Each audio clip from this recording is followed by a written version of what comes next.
Yes కానీ నాగేశ్వర్ గారు కాళేశ్వరం ప్రాజెక్టులో అవినీతి జరిగింది. కాళేశ్వరం ప్రాజెక్టు పేరుతో భారీ ఎత్తున కోట్ల రూపాయలు కొల్లగొట్టారు.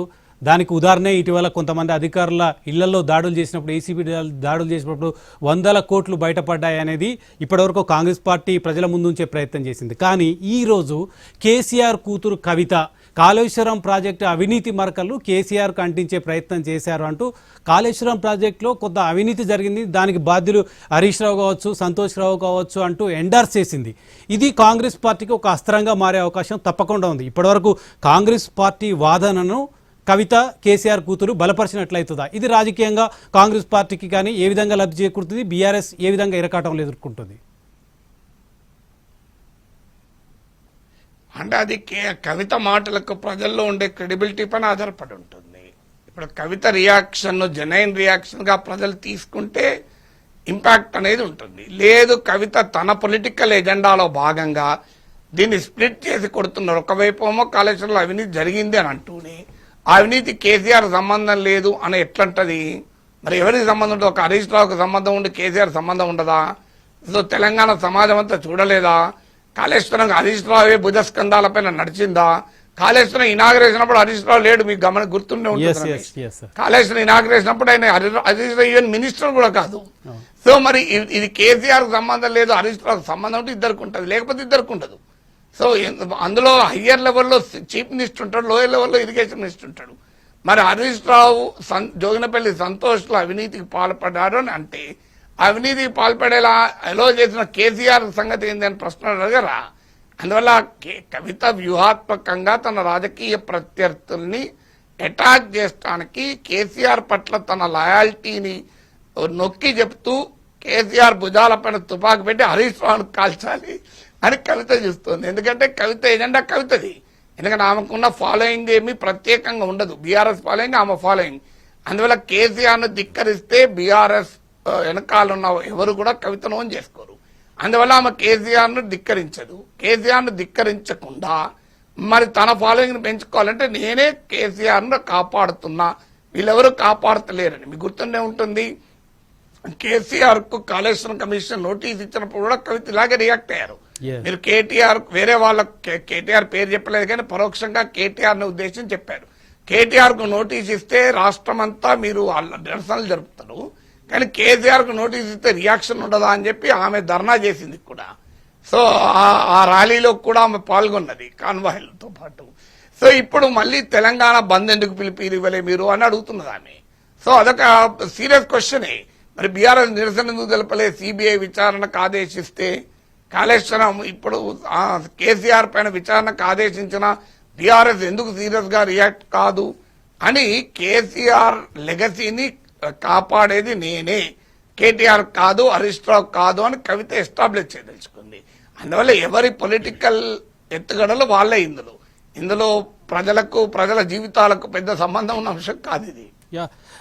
నిజానికి ఇప్పుడు కవిత చెప్పిన అంశం పక్కకు పెడితే కాళేశ్వరం విషయంలో సిబిఐ విచారణకు రాష్ట్ర ప్రభుత్వం అనుమతించినప్పుడు, కావాలని కోరుకున్నప్పుడు తెలంగాణ సమాజంలో ప్రధానంగా బీఆర్ఎస్కు పెద్ద ఎత్తున క్యాడర్ ఉంది. గ్రామస్థాయి నుంచి మొదలు పెడితే రాష్ట్ర స్థాయి వరకు క్యాడర్ ఉంది. కానీ అనుకున్నంత స్పందన రాలేదనేది కవిత ఆవేదన.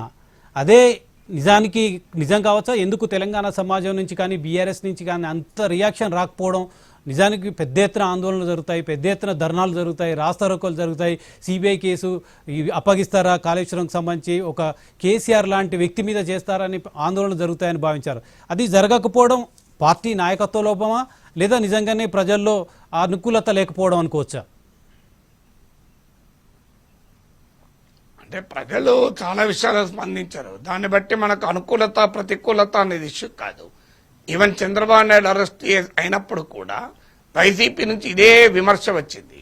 చంద్రబాబు నాయుడు తెలుగుదేశం వాళ్ళ అడావుడే తప్ప ప్రజలు ఎక్కడ రియాక్ట్ అయ్యారు చంద్రబాబు నాయుడు అరెస్టుకు వ్యతిరేకంగా అని చాలా మంది వైసీపీ నేతలు మాకేమీ డ్యామేజ్ జరగదనుకున్నారు. నాతో నేను విశ్లేషణ చేస్తూ చంద్రబాబు నాయుడు అరెస్టు టీడీపీ శ్రేణులే కాదు విస్తృత ప్రజానీకంలో కూడా జగన్ పట్ల వ్యతిరేకత పెంచింది అని ఆ రోజు నేను విశ్లేషిస్తే నాకు కొంతమంది వైసీపీ సీనియర్ నేతలు మంత్రులు కూడా ఫోన్లు చేసి, సార్ మీ అంచనా తప్పు సార్, ఎక్కడ పెద్ద రెస్పాన్స్ లేదు సార్, మీరు చూడండి టీడీపీ వాళ్ళే తప్ప ప్రజలెక్క రియాక్ట్ అవుతున్నారు సార్ అన్నారు. ఎన్నికల రుజువు కదా. ప్రజలు ప్రతిసారి రియాక్ట్ కారు, ఎప్పుడు రియాక్ట్ కావాలో అప్పుడు రియాక్ట్ అవుతూ ఉంటారు. సో అందువల్ల దాన్ని మనం గీట్రాయిగా తీసుకోలేం. కానీ మీరు అన్నట్లు చంద్రబాబు నాయుడు అరెస్ట్ అయినప్పుడు టీడీపీ రియాక్ట్ అయిన దాన్ని కేసీఆర్ కు సిబిఐ అప్పచెప్పడం పైన బీఆర్ఎస్ రియాక్ట్ అయిన దాంతో పోల్చాలి. కానీ ఆ పోలిక కూడా 100% కరెక్ట్ కాదు. అప్పుడేమో చంద్రబాబు నాయుడు అరెస్ట్ చేశారు. ఇప్పుడు ఏమైంది కనుక భుజాలు తడుముకుంటే గుమ్మడికాయ దొంగ ఎవరంటే భుజాలు తడుముకున్నారా అని కూడా అడుగుతారు కదా. ఇప్పుడు ఏమైంది, సిబిఐ విచారణే కదా, దీంతో కొంపలే మునుగుతున్నాయి.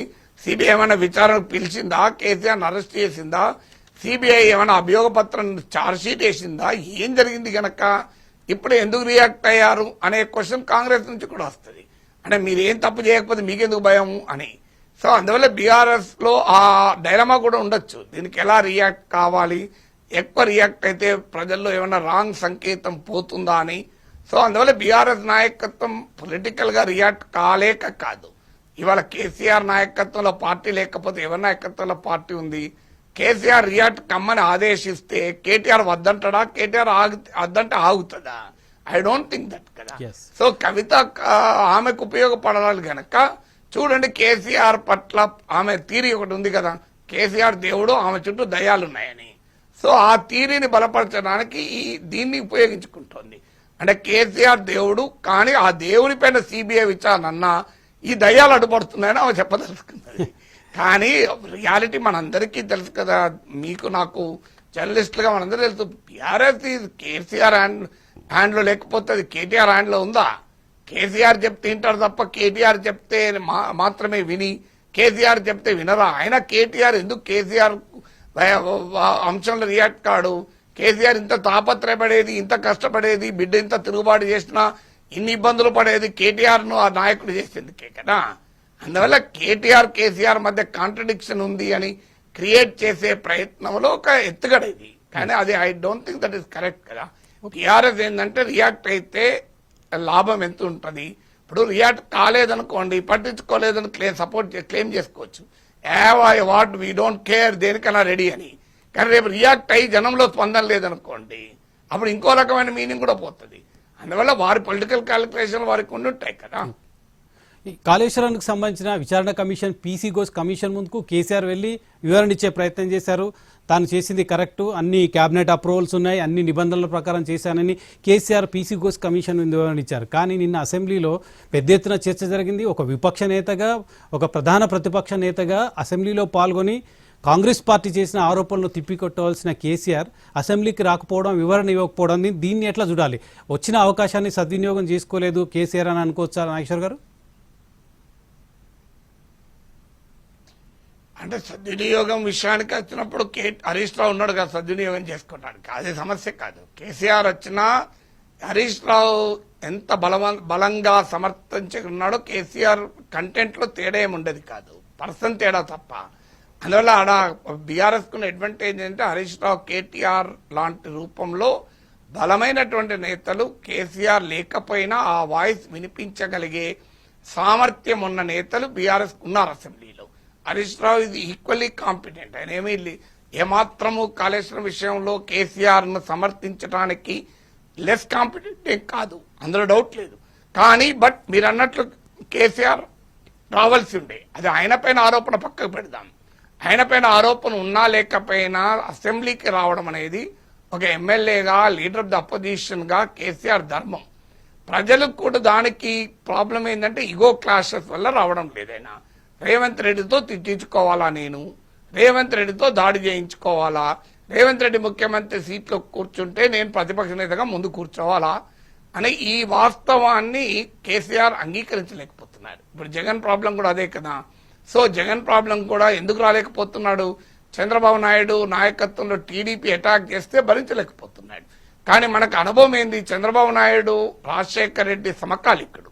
రాజశేఖర్ రెడ్డి కొడుకు జగన్ ముఖ్యమంత్రిగా ఉండి రోజు అవమానించినా కూడా ఒకవైపు నుంచి రోజా, మరోవైపు నుంచి అంబటి రాంబాబు, ఇంకోవైపు నుంచి కొడాలి నాని, ఎంత అవమానించినా దిగమింగాడు కదా. అదే చంద్రబాబు నాయుడుకు లాభం ఏంది కదా. రాజకీయాల్లో ఎవరు ఎక్కువ ఎవరు తక్కువ అని ఉండదు, ప్రజలు ఎవరికి తీర్పు చెప్తే వాళ్ళే ఎక్కువ.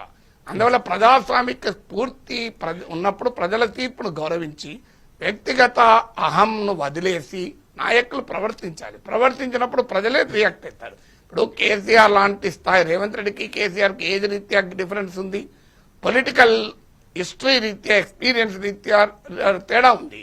అందువల్ల కేసీఆర్ పైన ఎంత వ్యతిరేకత ఉన్నా రేవంత్ రెడ్డి కేసీఆర్ ను కాంగ్రెస్ పార్టీ రేవంత్ రెడ్డి అవమానిస్తే ప్రజలు ఎలా రియాక్ట్ అవుతారో మనం చెప్పలేము. ప్రజలు కేసీఆర్ కి అనుకూలంగా కూడా రియాక్ట్ కావచ్చు.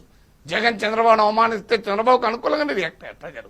సో అందువల్ల ఖచ్చితంగా ప్రజల్లో కూడా అంతే ద్వేషం ఉండి ఏమన్నాడు రేవంత్ రెడ్డి కరెక్ట్ గా అన్నాడు అని అనుకుంటారా, ఆ పాసిబిలిటీ ఉంది. కేసీఆర్ అవమానించారు, అయ్యో పాపం కేసీఆర్ అనే పాసిబిలిటీ కూడా ఎక్కువనే ఉంది.